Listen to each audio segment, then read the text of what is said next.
CER France, premier réseau associatif de conseil et d'expertise comptable, présente Parole d'expert.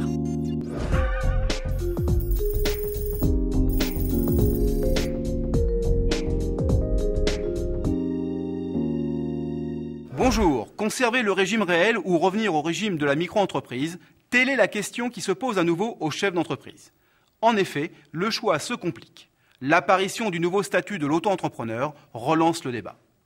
Pour une entreprise individuelle dont le chiffre d'affaires est inférieur à 80 000 euros en activité de négoce ou 32 000 euros en prestation de service, le choix du meilleur régime est un vrai casse-tête. Avant de choisir, il faut comparer les différents régimes et se poser les bonnes questions. Peut-on concilier simplicité et économie? L'argent est-il le seul critère de choix?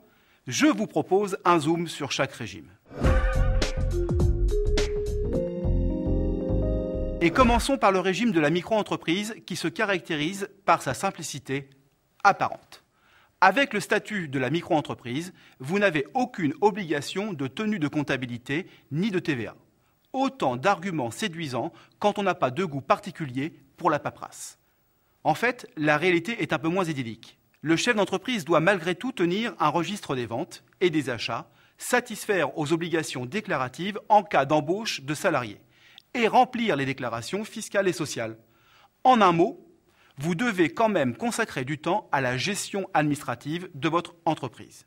La vraie simplicité de ce régime se trouve dans la détermination du revenu qui sert de base à l'impôt et aux cotisations sociales. Votre revenu est fixé forfaitairement à 29% du chiffre d'affaires pour les activités de négoce ou 50% du chiffre d'affaires pour les prestations de services.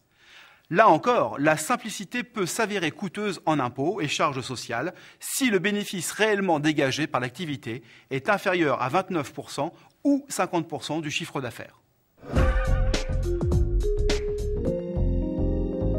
Nouveauté 2009, le statut d'auto-entrepreneur.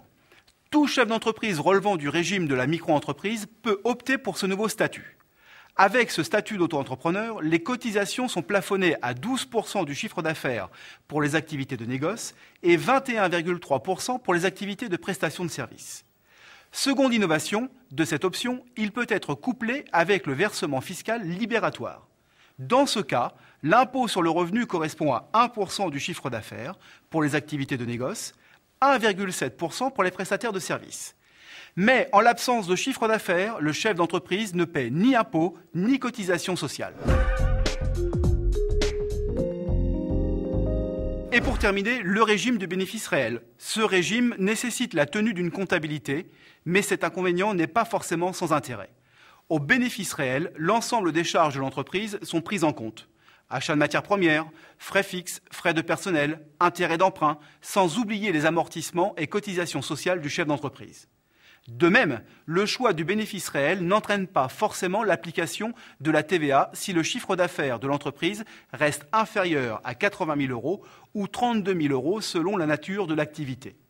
Enfin, l'option bénéfice réel s'accompagne d'une réduction d'impôt de 915 euros qui compense tout ou partie des frais de comptabilité.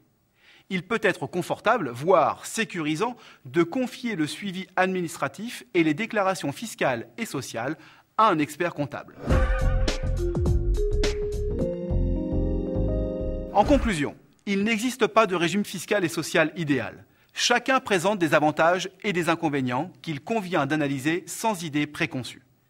Cependant, en l'absence de charges importantes, d'enjeux sur la TVA, ou si le chiffre d'affaires est très faible, le statut de l'auto-entrepreneur peut être à privilégier.